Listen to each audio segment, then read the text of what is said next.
হিমালয় কন্যা নেপাল, পাহাড়ের কোল ঘেঁষে সাদা বরফে ঢাকা স্বর্গ, শান্তিপ্রিয় জনগণ আর পর্যটন নির্ভর অর্থনীতি। কিন্তু সেই সৌন্দর্যের দেশে জ্বলছে অশান্তির আগুন। রাজধানী কাঠমান্ডু থেকে দেশ জুড়ে ছড়িয়ে পড়েছে বিক্ষোভ, সহিংসতা আর ধ্বংসযজ্ঞ। প্রধানমন্ত্রীর পদত্যাগের পরও পরিস্থিতি শান্ত হয়নি। ফলে প্রশ্ন উঠেছে, কোথায় যাচ্ছে নেপাল? সাম্প্রতিক সপ্তাহগুলোতে দেশজুড়ে সরকার বিরোধী বিক্ষোভ সহিংস রূপ নেয়। বিশেষ করে সামাজিক যোগাযোগ মাধ্যম নিষিদ্ধকরণ ইস্যুতে তরুণ প্রজন্ম ক্ষুব্ধ হয়ে ওঠে। এই আন্দোলনে প্রাণহানি যেমন ঘটে, তেমনি সরকারি ভবন, বিশেষ করে প্রধানমন্ত্রীর বাসভবনে আগুন দেওয়া হয়েছে। পাশাপাশি বিরোধী দলগুলো সরব হয় আন্দোলনে। প্রধানমন্ত্রী কেপি শর্মা ওলি, যিনি জাতীয়তাবাদী ইমেজে পরিচিত, ব্যাপক চাপের মুখে পদত্যাগে বাধ্য হন।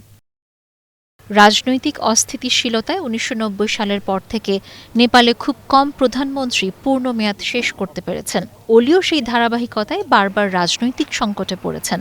পর্যটন নির্ভর অর্থনীতি কোভিড-১৯ পরবর্তী সময়ে পুরোপুরি ঘুরে দাঁড়াতে পারেনি। যুব সমাজ বেকারত্বে ভুগছে। চীন ও ভারতের মধ্যে ভারসাম্য রক্ষা করতে গিয়ে নেপাল বারবার কূটনৈতিক সংকটে পড়েছে। রয়েছে গণমাধ্যম ও মত প্রকাশের স্বাধীনতার সংকট। সাম্প্রতিক নিষেধাজ্ঞা সরকারকে কর্তৃত্ববাদী হিসেবে উপস্থাপন করেছে, যা জনরোষ বাড়িয়েছে। ভারত ও চীন উভয়ই নেপালকে কৌশলগত দিক থেকে গুরুত্বপূর্ণ মনে করে। রাজনৈতিক অস্থিতিশীলতা নেপালের অভ্যন্তরীণ সমস্যা হলেও আঞ্চলিক ভূ রাজনীতিতে এর প্রভাব বড়। বিশ্লেষকরা বলছেন, যদি নেপাল স্থিতিশীল হতে না পারে, তবে বিদেশি বিনিয়োগ ও পর্যটন খাতে বড় ধাক্কা লাগবে।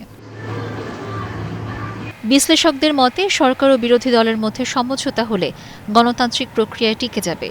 সংবিধান অনুযায়ী নতুন নির্বাচন বা মধ্যবর্তী সমাধান দেশকে শান্ত করতে পারে।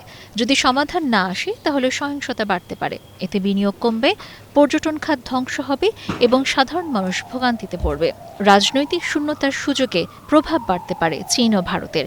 এতে নেপালের অভ্যন্তরীণ নীতি আরও জটিল হয়ে উঠবে।